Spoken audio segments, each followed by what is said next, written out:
Sir जब बात cell of goods act की होती तो मुझे लगता है ये act one of the easy act है। टिपिकल नहीं है, टफ नहीं है, कुछ टेक्निकलिटीज नहीं है। आप ये बोल सकते हो सर याद करने की बातें हैं, बट मैं बोलता हूँ याद करने की भी जो बातें हैं वो इतनी टफ लेवल पे नहीं है कि याद ही ना हो पाए। जैसे आप मुझसे पूछोगे तो इससे ज्यादा टफ लेवल पे कॉन्ट्रैक्ट एक्ट है, वहां पर टेक्निकलिटीज है, यहाँ नहीं है। जो बातें हम करते हैं या जो बातें इस चैप्टर में हम पढ़ते हैं सुनते हैं, वो हम बोलचाल में भी देखते हैं, सुनते हैं, समझते हैं। तो इसको अगर आप थोड़ा सा भी अच्छे से प्रिपेयर करो तो ये एग्जाम में 21 मार्क्स का वेटेज रखता है। मेरे हिसाब से 21 मार्क्स बहुत होते हैं, बहुत होते हैं लॉ में 21 मार्क्स। ठीक है, तो बहुत ज्यादा मैटर करता है कि आप इसको अच्छे से पढ़ो। अभी तो हम सेल ऑफ गुड्स एक्ट पढ़ रहे हैं, नेक्स्ट टाइम जब हम आगे नेक्स्ट चैप्टर पढ़ेंगे एलएलपी, एलएलपी का भी वेटेज होता है, फिर नेगोशिएबल भी होता है। तो इंपॉर्टेंट है कि इस चैप्टर को अच्छे से पढ़ो। सेल ऑफ गुड्स एक्ट से केस स्टडी भी आएगी, डायरेक्ट क्वेश्चन भी आएगा, दोनों आएगा। मैंने आप लोगों को शायद दिखाया था वो पेपर पैटर्न वाला जो था, शेयर किया था, शायद मैंने स्क्रीन पे दिखाया था, शायद कुछ लोगों ने फोटो लिया होगा।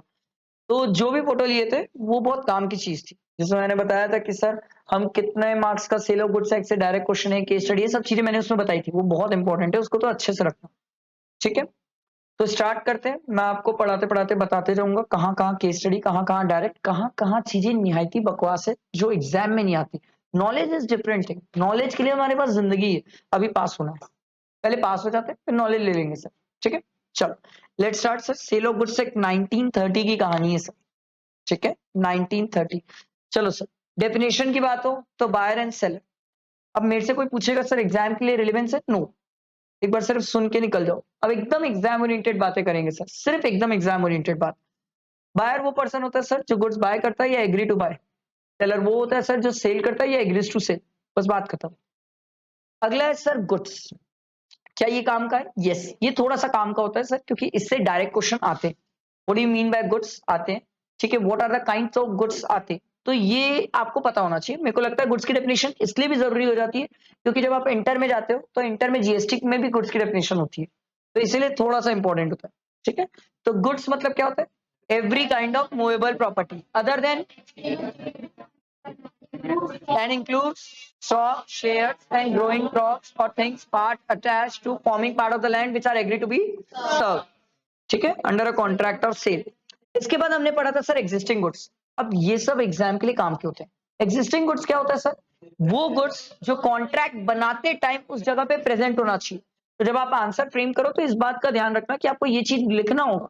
The goods which are present at the time of making contract of sale that are known as existing goods। आगे पीछे आप क्या लिखते हो, मुझे तो मेन यही चाहिए कि वो गुड्स एग्जिस्ट करना चाहिए कॉन्ट्रैक्ट ऑफ सेल के टाइम पे।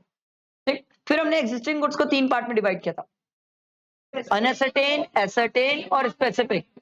यार एग्जाम्पल तो बहुत अच्छा ले लिए थे हम, बट अनएसर्टेन गुड्स अब थोड़ा सा एग्जाम्पल तो ठीक है, बट अब थोड़ा सा लॉ के हिसाब से, क्योंकि लिखना तो लॉ है ना सर, एग्जाम्पल थोड़ी लिखोगे। अनएसर्टेन गुड्स वो होते हैं सर जो गुड्स, क्या लगता है कॉन्ट्रैक्ट बनाते टाइम एग्जिस्ट करते कि नहीं? सोच लो। गलत सर, कॉन्ट्रैक्ट बनाते टाइम एग्जिस्ट तो करते हैं बट हमने उसको सिलेक्ट नहीं किया सर। कैसे? एक बात बताओ, आप एग्जिस्टिंग गुड्स के अंदर पढ़ रहे हो तो वो एग्जिस्ट कैसे नहीं करेंगे सर? एग्जिस्ट तो करते हैं सर, हमने उसको आइडेंटिफाई नहीं किया, दैट इज डिफरेंट कंसर्न। याद है, मैं एक शॉप गया, भैया कोई भी बिस्किट निकाल दो, अरे उसकी दुकान में बिस्किट तो है। अगर आप बोलोगे एग्जिस्ट ही नहीं करता तो उसकी दुकान में बिस्किट ही नहीं है, फिर मैं उसके यहाँ जाके बिस्किट क्यों मंगा जब है ही नहीं तो। अनएसर्टेन गुड्स। एसर्टेन क्या होते हैं सर? क्या ये एग्जिस्ट करते हैं? Yes, yes. और इसको क्या हमने पहचाना है? यस। ठीक है, स्पेसिफिक, ये तो आइडेंटिफाई कर लेते हैं, ये वाला चाहिए, वो स्पेसिफिक हो गया। आई बात समझ? बट याद रखना, स्पेसिफिक, एसर्टेन, अनएसर्टेन, तीनों गुड्स एग्जिस्ट करते हैं, एग्जिस्ट करते हैं, ये मत छोड़ देना सर, गड़बड़ हो जाएगा। फ्यूचर गुड्स क्या होता है सर? अभी कॉन्ट्रैक्ट बनाते टाइम ये गुड्स प्रेजेंट नहीं है, फ्यूचर में ये गुड्स एग्जिस्टेंस में आएंगे, जिसमें iPhone 16 is the very good example. अगला है कंटीजेंट गुड्स। ये क्या होता है सर? सर ये गुड्स का होना कंटीजेंट है because it depends upon some future और अनसर्टेन इवेंट। सर शिप से आईफोन आ रहा है, हो सकता है शिप इंडिया पहुंचे, हो सकता है शिप इंडिया पहुंचे ही ना सर। तो शिप का आना नहीं आना कंटीजेंट है सर, अनसर्टन है। समझ आया? बैठा दिमाग में? अगला, मेरे को ये तो बहुत इंपॉर्टेंट लगता है, कोई स्टूडेंट कभी डिलीवरी वर्ड को नहीं छोड़ के जाना, कभी नहीं, कभी नहीं छोड़ना, कभी नहीं छोड़ना। बहुत इंपॉर्टेंट, इससे डायरेक्ट क्वेश्चन आता है सर, और बहुत अच्छा लिखने को आता है, 4 मार्क्स 6 मार्क्स का लिखने को आता है। डिलीवरी वर्ड का मतलब क्या था? Position from one person to another, from buyer to from seller to buyer. ठीक, 3 टाइप से डिलीवरी होती है, एक्चुअल, कंस्ट्रक्टिव, सिंबॉलिक। एक्चुअल क्या होता है? जाके हम किसी को फिजिकली गुड्स डिलीवर कर रहे हैं, ले भाई ये तेरा सामान रख, दिस इज एक्चुअल। कंस्ट्रक्टिव क्या होता है? क्या गुड्स की मूवमेंट हो रही है? नो, गुड्स की मूवमेंट नहीं होती है, पर ओनरशिप चेंज हो जाती है सर। ठीक है, पहले गुड्स कोई किसी के बिहाफ में रखता है, बाद में वो गुड्स कोई किसी और के बिहाफ में रखना चालू कर देता है। ठीक है, पहले सेलर के बिहाफ में रखता है, बाद में बायर के बिहाफ में रखता है। याद है वो गोडाउन वाला एग्जांपल? अगला था सर सिंबॉलिक डिलीवरी। ये क्या था सर? जहां पर डॉक्यूमेंट्स के थ्रू हम ओनरशिप पास करते हैं सर, कोई भी डॉक्यूमेंट के थ्रू हम किसी को ओनर कंसीडर करते हैं सर। ठीक है, जब टेस्ट हो, इसका क्वेश्चन हो, तो ऐसा मत करना कि सर सिर्फ नाम लिख दिए। सिर्फ नाम लिखने में मैं आपको क्यों मार्क्स दूंगा सर? 1 या 2 मार्क्स देके छोड़ दूंगा अगर 6 मार्क्स का हुआ तो। आपको पूरा लिखना होगा, आप लिखोगे नहीं तो मैं मार्क्स नहीं दूंगा। ठीक है, इसके बाद document of title of goods, पढ़ना है छोड़ दो। मर्केंटाइल एजेंट ये सब छोड़ सकते हो। प्रॉपर्टी वर्ड का मैटर तो बहुत इंपॉर्टेंट है। प्रॉपर्टी वर्ड का मतलब ओनरशिप। इंसॉल्वेंट हर एक स्टूडेंट को पता है, नहीं पढ़ने की जरूरत है सर। प्राइस ये भी नहीं पढ़ने की जरूरत है। क्वालिटी ये भी वर्ड पढ़ने की जरूरत नहीं है सर। इसके बाद बात आती है sale and agreement to sale. Sale word का मतलब सर इमीडिएट ट्रांसफर होती है ओनरशिप। याद रखना ये वर्ड इंपॉर्टेंट है सर, इमीडिएट ओनरशिप ट्रांसफर होना, प्रॉपर्टी ट्रांसफर होना। ठीक है, इमीडिएटली। एग्रीमेंट टू सेल क्या है sir? Future sir, upon certain conditions या टर्म्स होंगे जिसके बेसिस में डिपेंड करता है कि ओनरशिप पास होगी कि नहीं होगी सर। आई बात समझ? ठीक है, इसके बाद देखो, when agreement to sale become sale, कब बन जाता है?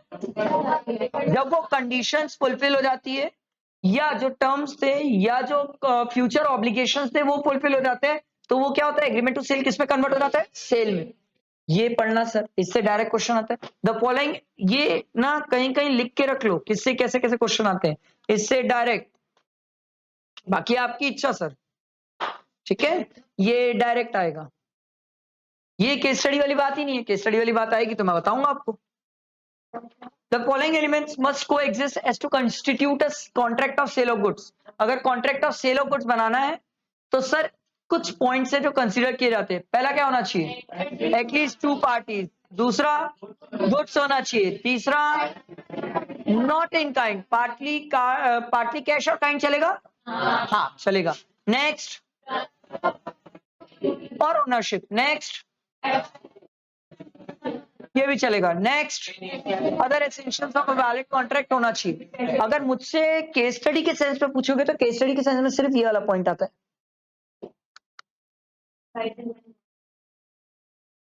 ये आता है केस स्टडी के सेंस में, इसकी केस स्टडी आपको मिल सकती है। ठीक है, फिर अपन पढ़ते हैं सर सेल और एग्रीमेंट टू सेल। सर इसका क्या डायरेक्ट क्वेश्चन आता है? हाँ सर डायरेक्ट क्वेश्चन आता है। सर कितने मार्क्स का लिखने को आता है? डिपेंड करता है सर, कई बार ये 6 मार्क्स का भी आया है, कई बार ये 4 मार्क्स का आया है। पहले तो होता था कि ये 2-2 मार्क्स के भी आ जाते थे, अब 2 मार्क्स का नहीं आएगा सर, क्योंकि अब आपका पेपर पैटर्न चेंज हुआ है। तो पेपर पैटर्न चेंज होने के कारण ये 2 मार्क्स का तो नहीं आएगा। अब या तो ये 4 का है या तो 6 का है। ठीक है, कभी भी डिफरेंशिएशन लिखो 4 या 6 मार्क्स का, तो एक बात का ध्यान रखना, कभी भी बेसिस पहले लिखना। बिना बेसिस के अगर आप डिफरेंशिएशन लिखे मैं चेक ही नहीं करूंगा, इट्स निहायती बकवास। वो क्या होता है सर? ऐसे तो सर आप एक बात बताओ, किसी को भी डिफरेंस करोगे तो डिफरेंशिएट करने का कोई वैलिड बेस और रीजन तो ना चाहिए। कोई पूछे डिफरेंस कैसे किया? ऐसे ही। ऐसे ही क्या होता है? बेसिस होनी चाहिए। तो कभी भी बेसिस लिखना।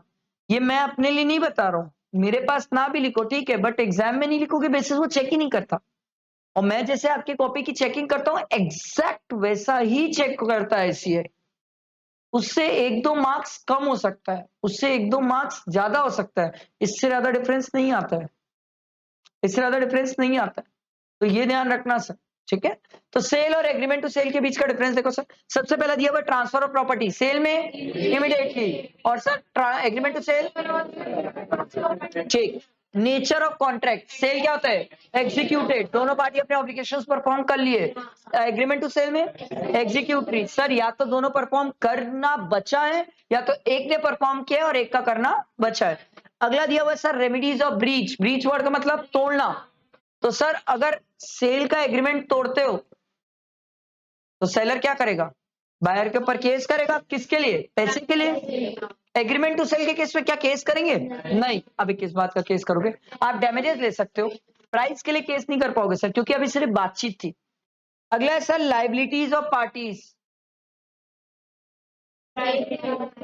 सेल के केस में बायर को पैसा देना है और एग्रीमेंट टू सेल के केस में सेलर को पैसा देना पड़ेगा, सेलर डैमेजेस देगा सर। ठीक है। अगला है बर्डन ऑफ रिस्क बाय, क्योंकि सर सेल के केस में क्या ओनरशिप इमीडिएटली पास होती है? हाँ सर। और एग्रीमेंट टू सेल के केस में सेलर सर, क्योंकि अभी तो सिर्फ बातचीत है, ओनरशिप थोड़ी पास हुई है सर। अब ये अगर लिख पाओ तो लिखना एग्जाम में, अदरवाइज मैं तो बोलता हूँ छोड़ देना। ठीक है, नॉलेज अलग मैटर है, बट छोड़ देना। लिखने जाओगे कहीं गलती कर दिए, गड़बड़ कर दिए तो दिक्कत हो जाएगी। Just in rem against the whole world, जहां पर पूरे rights against the whole world होते हैं। Just in person against a particular person, ये राइट्स होते हैं। लिख सको तो अच्छी बात, नहीं तो छोड़ दो। ठीक। अगला है राइट ऑफ रीसेल, क्या सेल के केस में हम वापस गुड सेल कर सकते हैं? हाँ, बायर बेच सकता है क्योंकि वो मालिक है। एग्रीमेंट टू सेल के केस में नहीं, अबे गुड्स ही नहीं है उसके पास, बेचेगा कैसे? पर यहां पर सेलर बेच सकता है एग्रीमेंट टू सेल के केस में, क्योंकि गुड्स किसके पास है? सेलर के पास। सेल एंड हायर परचेज, ये आएगा तो 4 मार्क्स का आएगा, डायरेक्ट क्वेश्चन आएगा, केस स्टडीज नहीं आती इससे। ठीक है। सेल और हायर परचेज, हायर परचेज पता है ना, इंस्टॉलमेंट पे चीजें चलती है सर। ठीक है। तो सेल के केस में ओनरशिप इमीडिएटली जाती है और हायर परचेज में last instalment. Sir position of the party, sorry position of the party, sale के केस में क्या बायर मालिक है? हाँ। और हायर परचेज में नहीं, आप मालिक नहीं हो सर, आप बेनिफिशियल ओनर हो सकते हो, रजिस्टर्ड ओनर नहीं होते हो। रजिस्टर्ड ओनर तो लास्ट इंस्टॉलमेंट पे करने के बाद होगी सर आप। ठीक है। टर्मिनेशन ऑफ कॉन्ट्रैक्ट, सेल के केस में आप क्या कैंसिल कर सकते हो कॉन्ट्रैक्ट? नो। कैसे करोगे सर? ओनरशिप पास हो गई है। सर हायर परचेज में क्या कैंसिल कर सकते हो? यस। आप सामने वाले को पैसा देना बंद कर दो, वो आपकी गाड़ी खींच के ले जाएगा सर। अगला है burden of risk of insolvency of the buyer. Sir अगर सेल के केस में बायर इंसॉल्वेंट हो गया तो जो सेलर है वो बायर के ऊपर केस करेगा मेरा पैसा दे दे। पर सर हायर परचेज के केस में वो तो गुड्स ही लेके चले जाएगा सर, क्योंकि ओनरशिप पास ही नहीं हुई है सर। अगला ट्रांसफर ऑफ टाइटल, क्या सेल में ट्रांसफर हो जाते हैं ownership? Yes, immediately. Higher purchase में लास्ट इंस्टॉलमेंट। आप बेनिफिशियल ओनर होते हो, रजिस्टर्ड नहीं। रीसेल, क्या सेल के केस में अपन वापस बेच सकते हैं? हाँ। राइट टू ये इसमें एग्रीमेंट टू सेल में नहीं, नहीं बेच सकते। सेल और बेलमेंट, बेलमेंट याद है सर, किसी को कोई पर्पस के लिए हमने गुड्स दिया, जैसे ही वो पर्पस हुआ क्या वो गुड्स हमें वापस करेगा? हाँ सर। तो देखो सर सेल के केस में क्या ओनरशिप इमीडिएट ट्रांसफर? यस। पर बेलमेंट में नहीं, ओनरशिप का की ट्रांसफर सर, ओनरशिप का है, हमने तो किसी को कोई पर्पस के लिए दिया, जैसे ही पर्पस होगा वो गुड्स हमें वापस कर देगा। ओनरशिप कैसे पास हो जाएगी sir? Return of goods, sale के केस में नहीं सर, क्योंकि वो सामने बायर मालिक बन चुका है सर। पर बेलमेंट के केस में अरे वापस करना पड़ेगा, वो तो वैसे भी उसका गुड्स नहीं है। अगला है कंसीडरेशन, क्या सेल में पैसा होगा? हाँ, क्योंकि हमने एसेंशियल्स पढ़ के आए जिसमें थर्ड पॉइंट था प्राइस होना चाहिए, प्राइस इन मनी होना चाहिए। बट सर बेलमेंट जरूरी नहीं है सर, ग्रेशियसली भी हो सकता है, नॉन ग्रेशियसली भी हो सकता है सर, फ्री में भी हो सकता है। Sale and contract for work and labour, इसको छोड़ सकते हो आप, ये भी छोड़ सकते हो एग्जाम के लिए। Contract of sale how made, ये सब नहीं आएगा। Subject matter of contract of sale, इससे केस स्टडी आती है।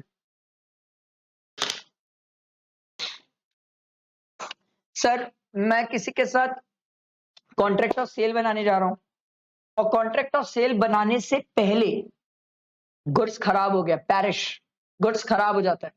सर मेरे कॉन्ट्रैक्ट बनाने के पहले अगर गुड्स खराब हो गया तो कॉन्ट्रैक्ट क्या हो जाएगा? वॉइड, कोई किसी के ऊपर कुछ नहीं कर पाएगा सर। दूसरा केस, सर मैंने जब बातचीत करने गया था ना, बातचीत करते टाइम गुड्स अच्छा था, पर सर जब वाक्य में सेल हुई, जब एग्रीमेंट टू सेल था तब गुड्स अच्छा था, बट जब वाक्य में सेल हुई तो सर गुड्स खराब हो चुके थे। तो इस केस में भी कॉन्ट्रैक्ट क्या हो जाएगा? वॉइड, कोई किसी के ऊपर केस नहीं कर सकता। आई बात समझ? इसको थोड़ा सा ध्यान रखना। अगला देखो sir, ascertainment of price, price ascertain करने का तरीका। ठीक है सर, 3 तरीके हैं। पहला क्या करेंगे, कॉन्ट्रैक्ट में लिख दो सर। दूसरा, किस तरीके से हम प्राइस डिसाइड करेंगे कॉन्ट्रैक्ट में, वो लिख लो। ठीक है, और क्या हम एक्सपर्ट के थ्रू भी कर सकते हैं प्राइस डिसाइड? हाँ सर, आप एक्सपर्ट को ले आओ सर, या तो फिर डिटरमाइन कर लो in the course of dealing between the parties, या तो कॉन्ट्रैक्ट में लिख लो, या तो मार्केट में देख लो सर क्या चल रहा है। और तीसरा सर, ना मार्केट समझ आ रहा है ना आप कॉन्ट्रैक्ट में लिखो, तो एक काम करो, एक्सपर्ट को बुला लो, वो बता देगा प्राइस। इससे केस स्टडी आती है।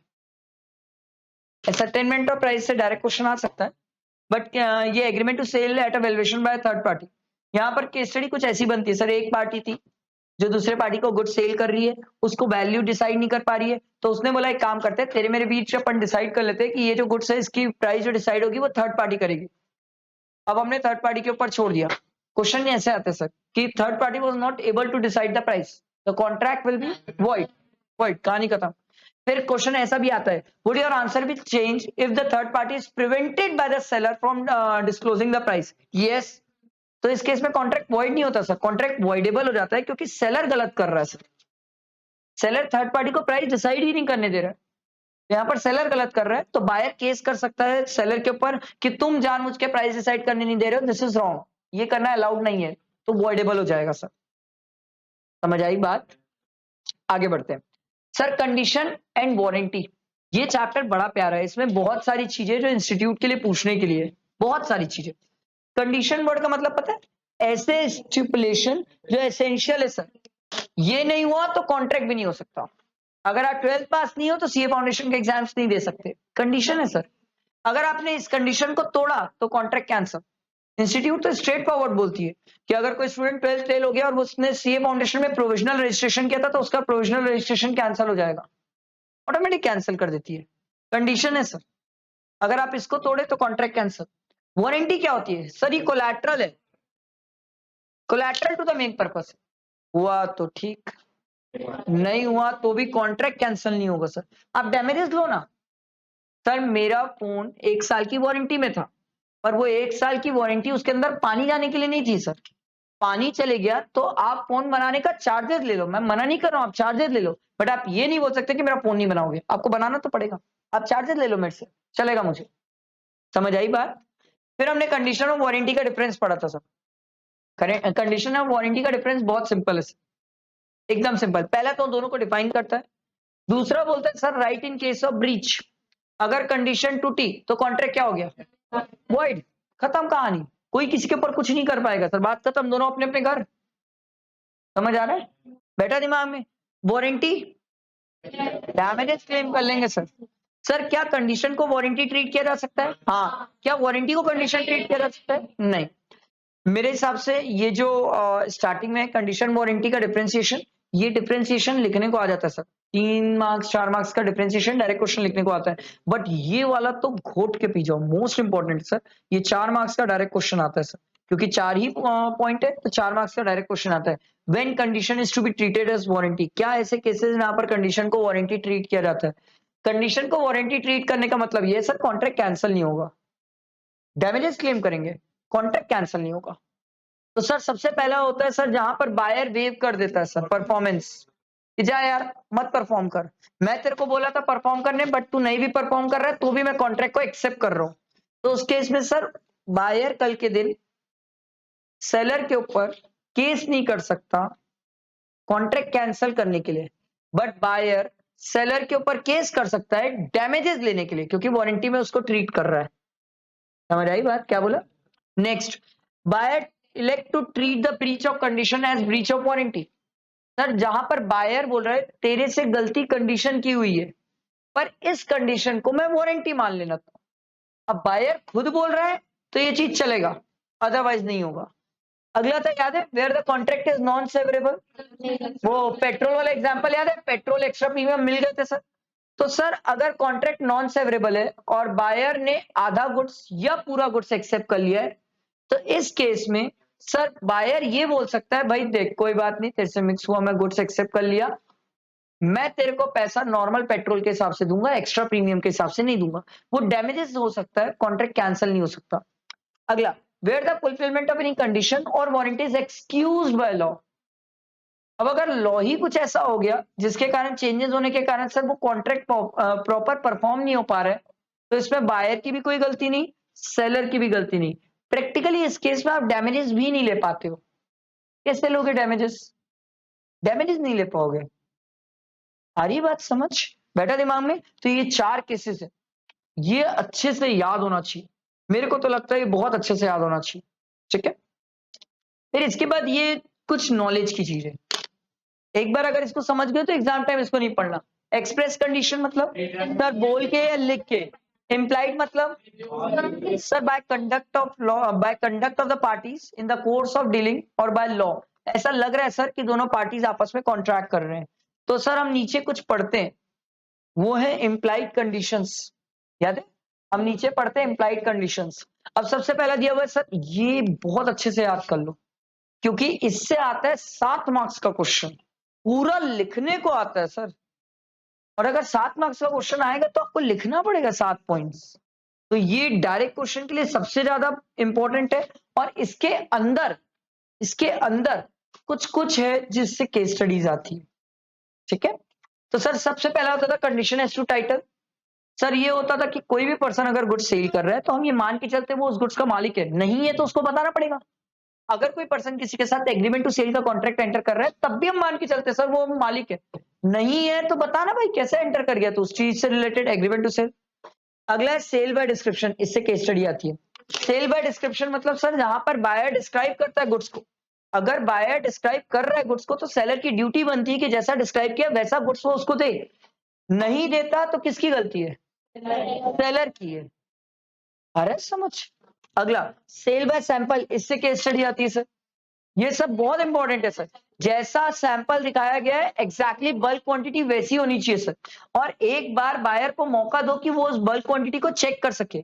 और सर अगर इसमें ये तीसरा पॉइंट लिखा नहीं है, ए बी लिखा है, सी नहीं लिखा है, बट सर अगर कोई गुड्स है जिसमें लेटेंट डिफेक्ट है जो देख के बायर को एक पता नहीं चल सकता, तो सेलर की ड्यूटी बनती है कि वो एक लेटेंट डिफेक्ट को बताए सामने वाले को, नहीं तो कैसे पता चलेगा मेरे को?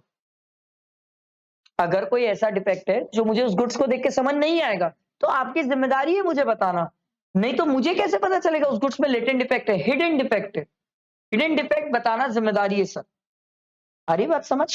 अगला sale by sample as well as description, इसको रीड कर सकते हो, ये ठीक है, आप इसको रीड कर सकते हो कि जहां पर सैंपल भी है और गुड्स डिस्क्राइब भी किया तो वैसा ही करस्पॉन्ड करना चाहिए। मैं आपको बताऊं इसमें से अगर आपको केस स्टडी समझना है कि कैसे आती है, क्या आती है, किस टाइप की आ सकती है, तो आपको सिंपल एक चीज करनी चाहिए। जो अपनी बुक है, अपनी बुक में जो ये कंसेप्ट के नीचे के एग्जाम्पल्स है आप उसको पढ़ो, क्योंकि केस स्टडी वही बनेगी सर और उसके अलावा कोई और केस स्टडी नहीं आने वाली है सर। वो वही लेंगे सर, नाम बदलेंगे सर, नाम बदलेंगे, कंटेंट वही रहेगा, फैक्ट वही रहेगा, तरीका वही रहेगा, पर सर नाम बदल जाएगा। तो कभी भी जो केस स्टडी वाला टॉपिक मैं आपको बताता हूँ ना, उस केस स्टडी वाले टॉपिक में आपको क्या करना चाहिए, हमेशा वहां का एग्जाम्पल पढ़ना चाहिए, क्योंकि वो आपको हेल्प करेगा केस स्टडी सॉल्व करने में, वो आपके माइंड की क्रिस्टल क्लैरिटी रखेगा सर। आई बात समझ? कंडीशन एज टू क्वालिटी और फिटनेस, ये ने इस पॉइंट ने तो बवाल मचा के रख दिया केस स्टडी के नाम पे। Sir normally there is no implied condition as to quality और फिटनेस, कोई इम्प्लाइड कंडीशन नहीं है सर, सेलर की कोई जिम्मेदारी नहीं है सर। बट सर अगर बायर ने अपना पर्पस बताया है सेलर को, उसके स्किल और जजमेंट पे भरोसा कर रहा है, और सर ये मान के चला जाता है कि सर जो सेलर है जो गुड्स को बेच रहा है उसे नॉलेज होगा उस गुड्स का, उस केस में अगर फिर भी सेलर कुछ गलत बेचता है या कुछ गलत करता है तो फिर सेलर की जिम्मेदारी होती है। इसको पूरा लिखना पड़ता है एग्जाम में इतना। और इसका नीचे का तो एग्जाम्पल घोट के भी जाओ सर, इसके नीचे का एग्जाम्पल बहुत प्यारा है। वो नाम चेंज करता है, एग्जाम्पल में थोड़ा बहुत चेंज करता है, बट वही पूछता है केस स्टडी में। और ये केस स्टडी में ही आएगा, ये पॉइंट, ये वाला पॉइंट आया तो केस स्टडी में आएगा, डायरेक्ट क्वेश्चन लिखने को नहीं आएगा इसका। ठीक है, कंडीशन एज टू मर्चेंटेबिलिटी, इसका भी एग्जाम्पल अच्छे से पढ़ के लाना, एग्जाम्पल पढ़ना इसका, केस स्टडी तभी गैस कर पाओगे। आप लोग बोलते हो ना सर केस स्टडी कैसे पकड़े, कैसे गैस करे, कहां से समझ आती है, आप एग्जाम्पल को रीड तो करो। आप एग्जाम्पल रीड करोगे तो ऑटोमेटिक केस स्टडी अच्छे से समझ आने लग जाएगी, चीजें क्लियर होने लगेगी, पर एग्जाम्पल पढ़ना पड़ेगा। मर्चेंटेबिलिटी, हम ये मान के चलते सर कि कोई भी गुड्स अच्छे क्वालिटी का है, नहीं है तो ड्यूटी किसकी है सर बताना, सेलर की। अगला है कंडीशन एज टू होलसमनेस, इसका भी आया है केस स्टडी कि सर ईटेबल आइटम्स था, ईटेबल आइटम उसने सेल किया, उसको सामने को बताना पड़ेगा कि sir condition as to wholesomeness है। अगर नहीं है अच्छी क्वालिटी का तो बता, हमें देख के थोड़ी पता चलेगा कि वो अच्छी क्वालिटी का है कि नहीं सर। समझ आया? वो समोसे वाला एग्जांपल याद है ना, बासी है समोसा कि समोसा अच्छा है ताजा है, उसको बताना पड़ेगा। नहीं बताएगा तो हमें कैसे पता चलेगा ये समोसा आज का है कि कल का है। आ रही बात समझ? ठीक है। अगला दिया हुआ इम्प्लाइड वारंटी, मान के चला जाता है सर, इससे डायरेक्ट क्वेश्चन आता है, इससे डायरेक्ट क्वेश्चन आता है सर, डायरेक्ट क्वेश्चन। पर इसका एक पॉइंट है, जैसे कि स्टडी आती है वो ये वाला, ठीक है। तो सबसे पहला दिया हुआ है वारंटी इज टू अनडिस्टर्ब। अच्छा, इम्प्लाइड वारंटी है, तो इस केस में क्या कॉन्ट्रैक्ट कैंसिल कर सकते हैं? नो, नहीं नहीं नहीं, आप कॉन्ट्रैक्ट कैंसिल नहीं कर सकते। क्या डैमेजेस ले सकते हैं? हाँ सर, आप डैमेजेस लो ना सर। पहला दिया हुआ है warranty is to undisturb possession. Sir जब तक कोई किसी के पास कोई गुड्स होता है और वो पर्सन अगर उस गुड्स को सेल कर रहा है तो हम ये मान के चलते हैं सर कि वो उस गुड्स का मालिक है, उस गुड्स के अगेंस्ट कोई चार्ज क्रिएट किया हुआ नहीं है, वो गुड्स उसी का है। नहीं है तो बताना सर, कोई थर्ड पार्टी अगर कोई गुड्स को सेल कर रहा है और वो अगर उसका ओनर नहीं है तो उसकी बताने की जिम्मेदारी है सर। अगला, warranty as to non existence of encumbrances. Encumbrances word का मतलब है चार्ज, चार्ज वर्ड का मतलब गिरवी। अगर कोई गुड्स आपके पास है और अगर वो गिरवी में है और अगर आप उसको सेल कर रहे हो तो सामने वाले को बताओ कि मैं जो तेरे को सेल कर रहा हूं ये गिरवी का है। नहीं बताओगे तो ये तो मान के चलेगा कि ये गुड्स बिना गिरवी का है। अगला, वारंटी एज टू क्वालिटी और फिटनेस। सर इंप्लाइड कंडीशन नहीं होती है क्वालिटी और फिटनेस की, बट वारंटी जरूर होती है सर। वारंटी मींस सिंपल सी बात है, अगर बायर ने बता दिया सेलर को कि कैसा क्या चाहिए उसको और वो उसके स्किल और जजमेंट पे भरोसा कर रहा है और उसके बाद भी क्या कर रहा है, जो सेलर है वो कुछ गड़बड़ दे रहा है गुड्स, तो उस केस में बायर कॉन्ट्रैक्ट कैंसिल नहीं करेगा बट डैमेजेस उससे क्लेम कर लेगा सर। अगला, disclosure of dangerous nature of goods. याद है ना मैं बताया था वो फ्लेमेबल का साइन बना हुआ परफ्यूम के पीछे और वो कैंसर के हॉरिफाइड पिक्चर बनी हुई सिगरेट। सर ये डिस्क्लोज करना पड़ेगा, अगर आप नहीं डिस्क्लोज करते इन केस तो गवर्नमेंट आपसे क्या करेगी, डैमेजेस क्लेम करेगी, कॉन्ट्रैक्ट कैंसिल थोड़ी कर देगी सर। समझ आया? इसके बाद कैविटेम्प्टर, दिस इज इंपॉर्टेंट क्योंकि सर इससे आता है डायरेक्ट क्वेश्चन और बड़ा लिखने को आता है कैविटेम्प्टर। अच्छा, कैविटेम्प्टर जब आप लोग आंसर लिखो तो ऐसे मत लिख के आना ना, caveat emptor means let the buyer be aware. ये क्या है बे? अबे इतने से कैसे होगा? आपको ऐसे नहीं लिखना है सर, आपको ऐसे लिखना होता है एग्जाम में, caveat emptor means let the buyer be aware. It means whenever the buyer is purchasing any goods from the seller he need to be very conscious about the goods which is purchasing, full stop. फिर there are some cases where the buyer can rely upon the skill and judgement of the seller. फिर आप उसमें ये लिख सकते हो where the buyer has inform the seller the goods which he want, मतलब describe कर दिया गुड्स को। दूसरा, उसके स्किल और जजमेंट पे भरोसा करता है। तीसरा, seller regularly deals on such goods. In that cases, it will be the liability of seller, not the buyer, because buyer has informed the purpose to the seller. ये लिखना, उसके बाद लिखना चालू कर देना एक्सेप्शन। बक से एक लाइन लिखे caveat emptor let the buyer be aware, मैं मार्क्स काट दूंगा। इस टाइप की हरकत की मैं मार्क्स काट दूंगा सर। ये क्या है, एक लाइन पे थोड़ी चेक करने बैठा हूं सर, ये 7 मार्क्स का आता है। अब 7 मार्क्स के लिए आप एक लाइन थोड़ी लिखते हो सर, आप 2 लाइन प्रॉपर 3 लाइन बताओ तो सही उसके बारे में। ठीक, तो सर इसके एक्सेप्शन में से बहुत सारे पॉइंट तो हम पढ़ चुके रहते हैं सर। ये क्वालिटी फिटनेस पढ़ चुके हैं, goods purchase under brand name और पेटेंट नेम, ये तो हम पहले भी समझते हैं सर। अगर कोई ब्रांडेड गुड्स कोई सेल कर रहा है तो हम ये मान के चलते हैं सर अच्छी क्वालिटी का होगा, नहीं होगा तो सेलर को बताना पड़ेगा। ठीक है। अगला, गुड सोल्ड बाय डिस्क्रिप्शन, ये हम पहले ही पढ़ते हैं, ये हम पहले पढ़ते हैं, ये पहले, ये भी पहले। अगला, ट्रेड यूजेस। ट्रेड यूजेस क्या होता था? रीति रिवाज, परंपरा। कोई चीज जो सर जन्मों से चले आ रही है, अगर कोई चीज जन्मों से चले आ रही है तो सर ड्यूटी किसकी है सर? सेलर की, वो चीज करने की। अगर वो उसको नहीं करता तो, अगर वो उस चीज को नहीं करता तो क्या बायर केस कर सकता है? यस। अगला देखो sir, where the seller actively conceals the defect. Sir seller जानबूझ के कोई चीज छुपा रहा है, अगर सेलर जानबूझ के कोई चीज छुपा रहा है तो ऑब्वियस सी बात है सर, फिर उसी की लायबिलिटी होगी। हम क्या पढ़े? कैविटेम्प्टर। कैविटेम्प्टर मतलब let the buyer be aware. Exception मतलब सेलर मरेगा, एक्सेप्शन मतलब सब सेलर मरेगा, ऐसे याद रखना, एक्सेप्शन मतलब सब सेलर मरेंगे। इन सब केसेस में सेलर मरने वाला है सर। आई बात समझ? समझ आया सबको? चलो, transfer of ownership and delivery of goods, passing of property. Property word का मतलब ओनरशिप। सर हमने सिंपल बोला सर, आप पहले ये देखो सर कि गुड्स कौन सा है, स्पेसिफिक और एसर्टेन्ड है, तो उस केस में ओनरशिप तब पास होती है सर जब आप इंटेंड टू पास है sir.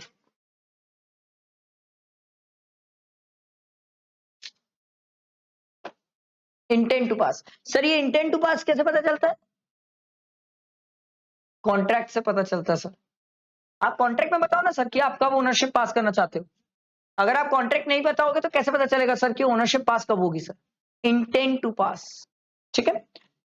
Stages of goods while passing of property, सबसे पहला दिया हुआ है एसर्टेन गुड्स है। एसर्टेन गुड्स के अंदर सबसे पहला दिया हुआ है स्पेसिफिक गुड्स है ना डिलीवरेबल स्टेट। ये हम शुरू से सीखते हैं और अच्छे से समझते हैं। अगर कोई भी गुड्स अगर डिलीवरेबल स्टेट में है तो उसकी ओनरशिप पास, ठीक है। अगर गुड्स डिलीवरेबल स्टेट में है तो ओनरशिप पास। अब उस गुड्स से रिलेटेड कोई भी नुकसान होगा कौन बियर करेगा? बायर।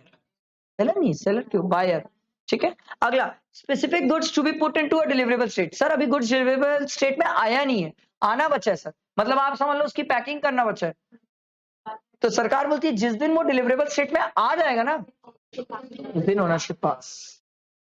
आई बात समझ? इसमें केस स्टडीज मिलेगी, इसकी आपको केस स्टडी मिलेगी कि गुड्स डिलीवरेबल स्टेट में आया है नहीं आया है, ठीक है। जनरली इन 2 पॉइंट्स की केस स्टडी मिलती है। तीसरा specific goods in a deliverable state where the seller is to do anything thereto in order to ascertain the price। Sir seller को कुछ ऐसा करना है जिससे उस गुड्स की प्राइस डिटरमाइन हो सके। हो सकता है सर उसको तौलना बचा होगा, ठीक है। अगर उसको वेट करना बचा होगा तो इस केस में सर ओनरशिप तब तक पास नहीं होगी जब तक वो एक्टिविटी नहीं कर लेता जिससे उसकी प्राइस डिटरमाइन हो पाए। सर उसने वो एक्टिविटी कर ली जिससे उसकी प्राइस डिटरमाइन हो, तो जैसे वो एक्टिविटी होगी सर प्राइस डिटरमाइन हो जाएगी, ओनरशिप पास हो जाएगी। समझ आया?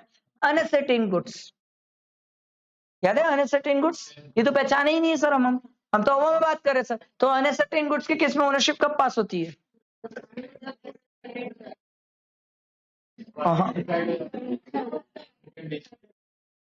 सर जब गुड्स को हम अनकंडीशनली अप्रोप्रिएट करवा देते हैं कि भैया ये मेरा गुड्स है तो इसको अलग से रख दे, इसको मैं लूंगा, this is called unconditionally appropriate. आप जहां पर अलग बिना कोई कंडीशन लगाए हुए गुड्स को साइड करवा देते हो तो that is called sir uncertain good, sorry unconditionally appropriated. और जैसे ही अनकंडीशनली अप्रोप्रिएट करते हो सर ओनरशिप पास हो जाती है। ये जो अनकंडीशनली अप्रोप्रिएट है ये सेलर के बोलने से भी हो सकता है, बायर के भी बोलने से हो सकता है, किसी के भी बोलने हो सकता है। बट जब तक अनसर्टेन गुड्स को अनकंडीशनली अप्रोप्रिएट नहीं कराओगे ओनरशिप पास नहीं होगी, मतलब नहीं होगी। This is important, very very important, very very important. मेरे को तो ये बहुत इंपॉर्टेंट लगता है सर, ठीक है। अगला डिलीवर टू द कैरियर, याद है सर? ये हमने सीखा था सर। गुड्स डिलीवरेबल स्टेट में आ चुके हैं सर। हमने क्या किया, वो गुड्स उसको दे दिए, किसको? ट्रक वाले को, ठीक है। ट्रक वाले को दे दिए या फिर किसी बेली को दे दिए सर कोई पर्टिकुलर पर्पस के लिए। तो सर इस केस में ओनरशिप पास हो जाती है जब हम ट्रक वाले को देते हैं। बट सर जब हम किसी को बेली को दिए यूज करने के लिए तो ओनरशिप पास नहीं होती, ओनरशिप हमारे पास ही रहती है सर। अरे बात समझ बैठा दिमाग में?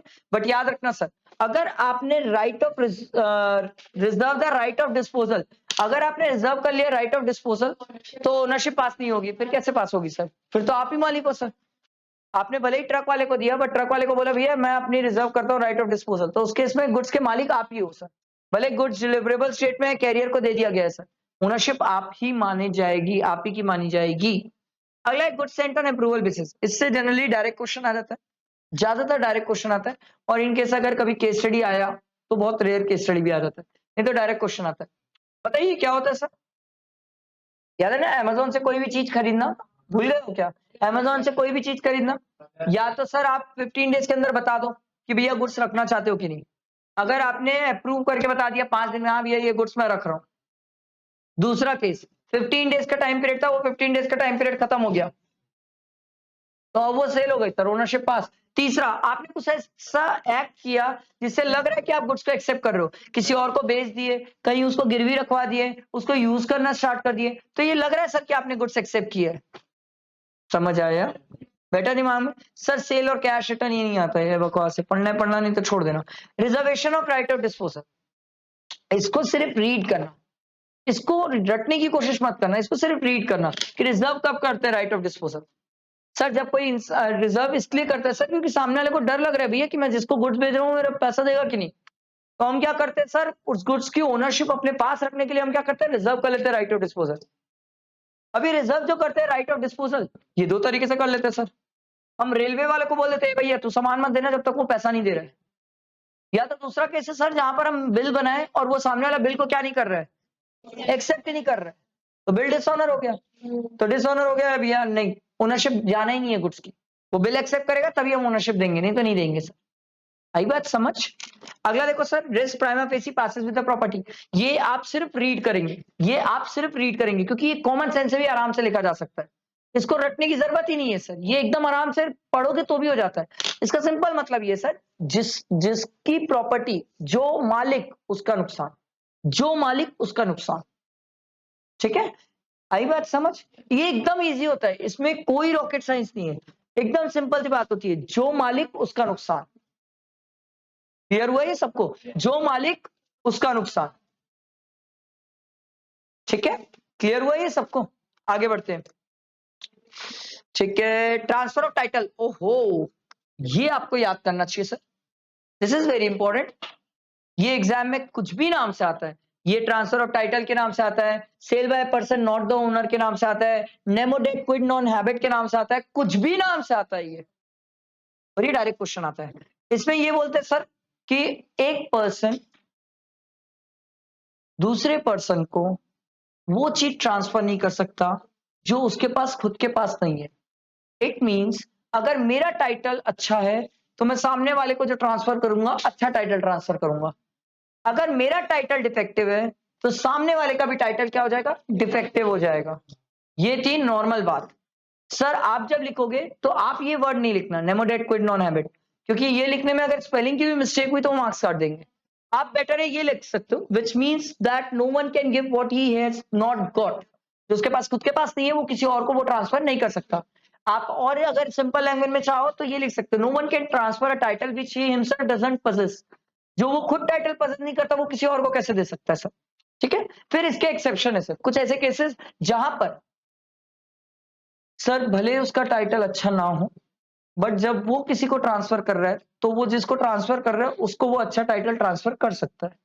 सबसे पहला दिया हुआ है sir, sale by mercantile agent.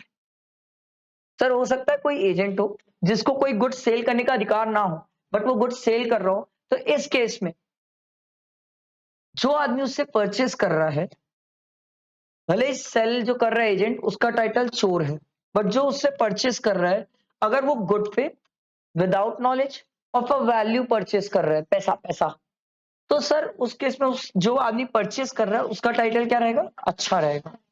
ठीक। Next, sale by joint owner. Sir दो लोग हैं, दो लोग मिलके कोई गुड्स को सेल कर रहे हैं, सर दो में से एक के पास अधिकार था और एक के पास गुड्स सेल करने का अधिकार नहीं था, तो सरकार ने बोला सिंपल सी बात है, जिसके पास सेल करने का अधिकार था, जिसके पास सेल करने का अधिकार था वहां तक तो कोई दिक्कत ही नहीं है, पर जिसके पास सेल करने का अधिकार नहीं था वो चोर है। जो उससे खरीद रहा है, good faith without knowledge for value, अच्छा टाइटल। समझ आ रही है बात। इस पॉइंट्स की आप खास बात देखना है, इसको जब पढ़ोगे तो बात घूम फिर के तो एक ही पे अटकती है, गुड फेथ विदाउट नॉलेज और फॉर वैल्यू। अगर ये बातें हैं तो सर उस केस में जो बाय कर रहा है उसका टाइटल अच्छा रहेगा। देखो, sale by person in position under voidable contract. Sir कोई किसी के साथ गलत करके, fraud, misrepresentation, undue influence, coercion, ये सब करके, या मारपीट समझ लो आप लोग, अगर कोई किसी के साथ मारपीट या गलत करके उससे गुड्स ले रहा है और वो गुड्स किसी और को बेच रहा है, तो वो चोर, जिसको बेच रहा है वो डिपेंड करेगा। अगला, sale by one who has already sold the goods but continue the possession of goods.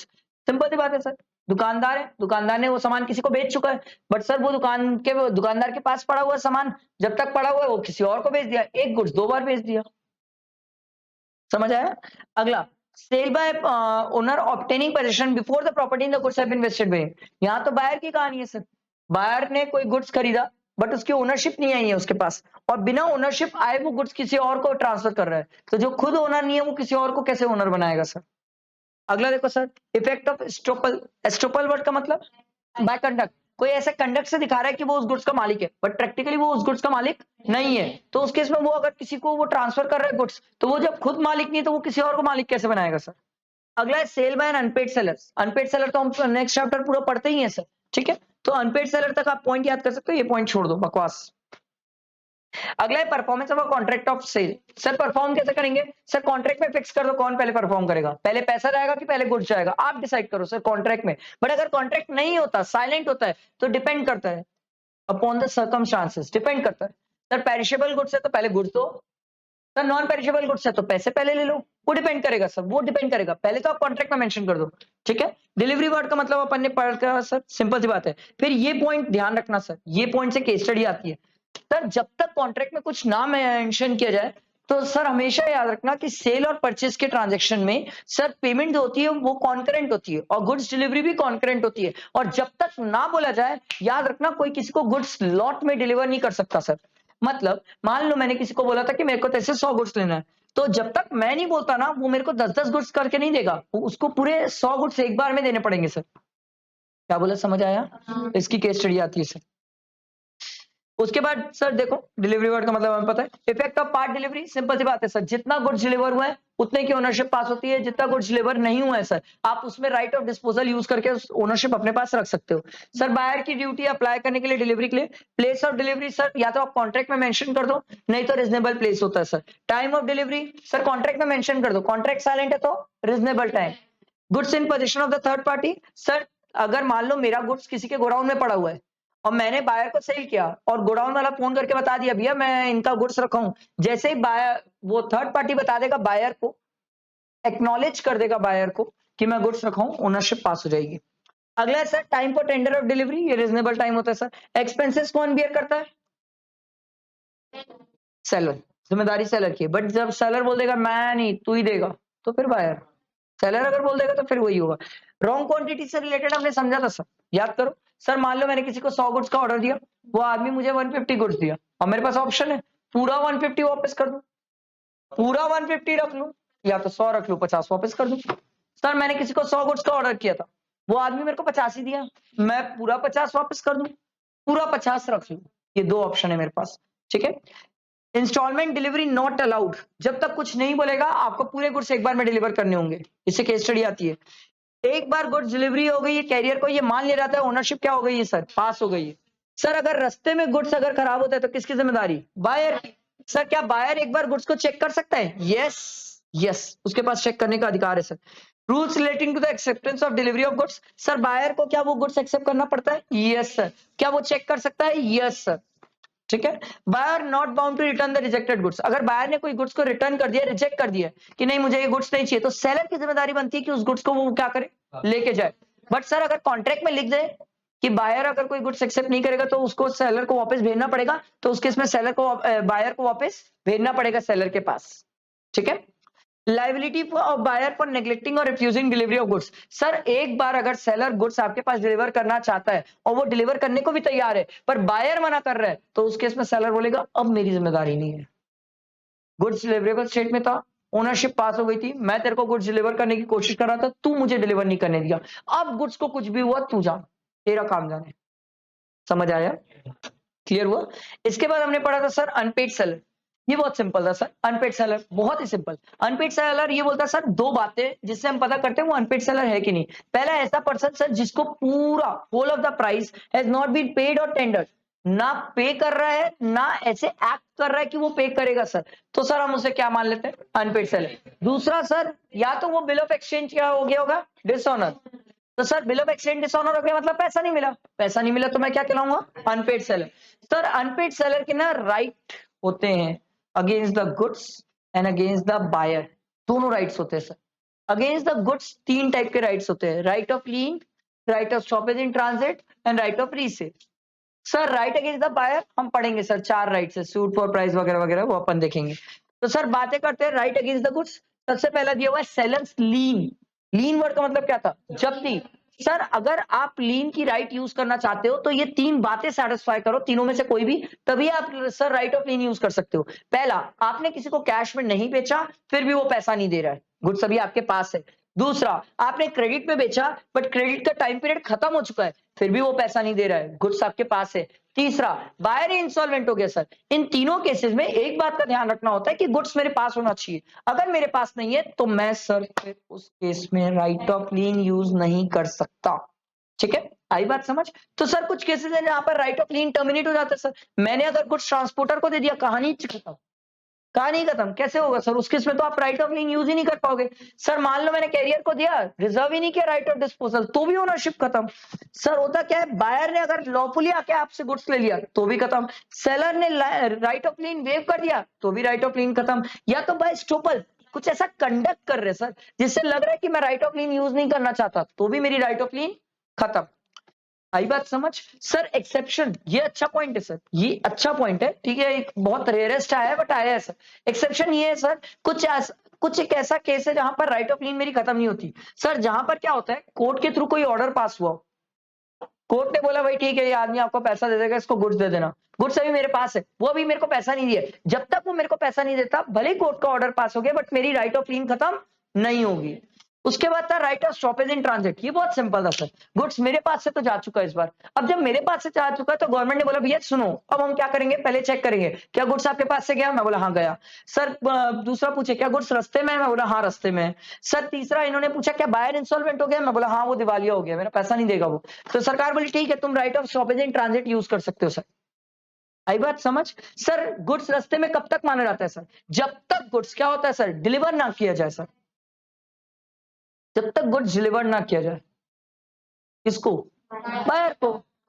Buyer को डिलीवरी होगी तो बात खत्म सर, रास्ता ही खत्म फिर तो सर ट्रांजिट कब, रास्ता खत्म कब हो जाता है सर, बायर ईमानदारी से इज्जत से जाकर डिलीवरी ले ले सर, ठीक है, बायर ऑब्टेन कर ले गुड्स पहले ही रास्ते में डेस्टिनेशन पहुंचने के पहले ले ले गुड्स, या तो सर जो कैरियर या जो ट्रांसपोर्टर है वो बायर को एक्नॉलेज कर दे भाई मैं तेरा गुड्स लेके आ रहा हूं, ठीक, तो इस केस में खत्म कहानी।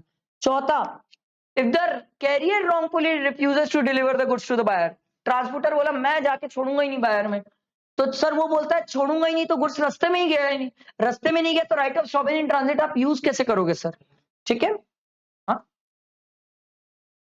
फिर हम यूज कर सकते हैं, वो हमारी चॉइस है, ठीक है। If the goods are deliver to the carrier hired by the buyer, sir truck वाला किसका है, बायर का है, तो ऑब्वियस सी बात है मेरी बात तो सुनेगा ही नहीं सर, ठीक है। अगला पार्ट डिलीवरी हो गई है गुड्स की, सर तो जितना गुड्स डिलीवर हो गया उसकी right of stoppage in transit खत्म, जो गुड्स अभी भी रास्ते में डिलीवर नहीं हुए उससे रिलेटेड मैं right of stoppage in transit use कर सकता हूं सर।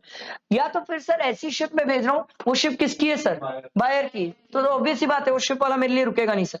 इफेक्ट ऑफ सबसेल और pledge by the buyer, sir मान लो अगर बायर ने जो मैंने उसे गुड्स दिया वो गुड्स उसने किसी और को सेल कर दिया, दैट इज कॉल्ड सबसेल। या तो सर मैंने बायर को कोई गुड्स दिया और गुड्स उसने क्या किया, प्लेज कर दिया, गिरवी रख दिया, अब सर ये हो सकता है कि मैं उसको गुड्स दे दूं और हो सकता है मैं उसको गुड्स ना दूं, गुड्स ना दूं, पर गुड्स मेरे पास पड़ा है, मेरे पास पड़े पड़े भी उसने किसी के साथ कॉन्ट्रैक्ट कर लिया कि भाई मैं इसको बेचना चाहता हूं तेरे को, मेरे पास गुड्स आने वाला है मैं तेरे को अभी बेचना चाहता हूं, क्या ऐसा हो सकता है? हाँ ऑब्वियसली बात है, आराम से हो सकता है सर, क्यों नहीं हो सकता, गिरवी रखवा लिया। तो इस केस में बात यह है कि सर किसकी राइट्स पहले आएगी, तो आदमी मेरे मतलब समझो आप लोगों ने मुझे कुछ सेल किया, गुड्स अभी आप ही के पास पड़ा हुआ है मेरे पास नहीं है, मेरे को पता है कि मेरे को आपसे 10,000 गुड्स मिलने वाला है, मैंने किसी एक पर्सन को ढूंढा और उसको बोला भाई मेरे पास 10,000 गुड्स आने वाला है तू खरीदेगा, वो बोला हाँ मैं खरीद लूंगा, तो मैंने यहाँ पर सबसेल कर दिया। अब जब मैंने किसी को सबसेल किया तो इस केस में जो पर्सन मेरे से खरीदा है for a consideration value good faith without knowledge अगर खरीदा है तो उसका टाइटल क्या होगा, अच्छा होगा, भले ही मेरा टाइटल डिफेक्टिव है क्योंकि मैंने अभी पैसा दिया नहीं है। समझ आई बात, बैठा दिमाग में, क्लियर हुआ? देखो बट सर अगर आप लोगों ने मुझे कुछ गुड सेल किया है और मैंने आगे सबसेल और प्लेज किया है तो कुछ केसेस में मेरा टाइटल भी अच्छा होगा। एक्सेप्शन, पहला सर जहां पर सेलर खुद अलाउ करता है कि जा भाई तू सेल कर ले, मॉर्गेज कर ले, डिस्पोज कर ले, जहां पर आप लोगों ने मुझे अलाउ किया तो उस केस में मेरा टाइटल डिफेक्टिव नहीं हो सकता क्योंकि आप लोगों ने मुझे अलाउ किया है। समझ आया बात? दूसरा, when a document of title has been transferred to the buyer, ownership आपने मुझे पास की and the buyer transfer the document to a person, मैंने किसी को डॉक्यूमेंट ट्रांसफर किया है। समझ आया? आपने मुझे डॉक्यूमेंट ऑफ टाइटल दिया, मालिक बनाया आपने मुझे, वही मालिक वाला जो डॉक्यूमेंट है मैंने किसी और को ट्रांसफर किया, तो इन्होंने बोला सर क्या लास्ट ट्रांसफर, लास्ट जो मैं किसी और को ट्रांसफर कर रहा हूं is by way of sale, right of lien और right of stoppage in transit is defeated. कौन नहीं रोक सकता? आप लोग की मैं आप लोग की मैं, क्योंकि पहले सेलर तो आप हो। अरे पहले सेलर तो आप हो ना, डॉक्यूमेंट और टाइटल से मालिक बनाए ना, पहले सेलर आप हो, मैं तो सेकंड सेलर हूँ। तो आपकी बात हो रही है, मेरी बात हो रही है। बताओ भाई, जल्दी बताओ।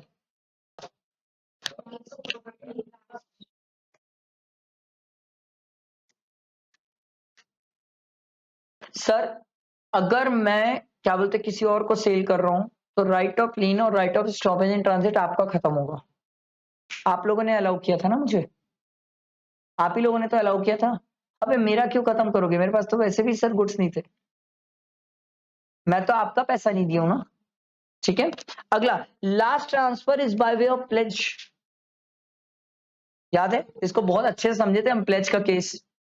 मैंने किसी के पास गिरवी रखवा दिया, आपसे गुड्स मैंने किसी और के पास गिरवी रखवा दिया, तो कल के दिन आपको भी मेरे से पैसा लेना है, बैंक को भी मेरे से पैसा लेना है। तो सर दोनों को अगर पैसा लेना है तो कौन पहले पैसा लेगा? बैंक। ये हम सीखे थे, याद आया? ठीक है। उसके बाद राइट ऑफ रीसेल है सर, एक बार आप गुड्स को रोकोगे तो उसके बाद वापस बेचोगे, ऑब्वियस सी बात है सर। अब राइट ऑफ रीसेल के साथ एक कहानी आपको ये याद रखना है सर, कि सर हम वापस जब बेचने जाएंगे तो क्या हमें नोटिस देना है? यस, हमें नोटिस देना है। पर सर अगर पेरिशेबल गुड्स है तो नोटिस मत दो। सर अगर आपने कॉन्ट्रैक्ट में पहले से लिख दिया कि आपके पास बेचने का अधिकार है, तो आपको नोटिस देने की जरूरत नहीं है। सर मान लो आप कल के दिन बेचे और 100 रुपए का गुड्स है, बाद में 80 रुपीज में बिका, तो आप 20 रुपीज के लिए अभी भी केस कर सकते हो। पर सर 100 का गुड्स है और 110 पे बिका, तो 10 रुपए जो है वो आप अपने पास रख सकते हो। अरे बात समझ, आगे देखते हैं। Where the unpaid seller who has exercised his right of lien or right of stoppage in transit resell the goods, तो जो अगला नेक्स्ट बायर है जो खरीदेगा उसका टाइटल अच्छा होगा, इसको आप रीड कर सकते हो, ये रीड करने वाले, ये सब रीड करने वाले हैं। इसको एक बार रीड कर सकते हो। Where the property in goods have not been passed to the buyer, the unpaid seller has in addition to his remedies of right of withholding delivery of goods, this right is similar to right of lien, this is known as quasi lien, इसको भी read कर सकते हो। अगला देखो sir, right against the buyer. अब buyer के अगेंस्ट सबसे पहली राइट क्या है? मैं पैसा मांगूंगा, मेरा पैसा दे दे भाई, सूट फॉर प्राइस।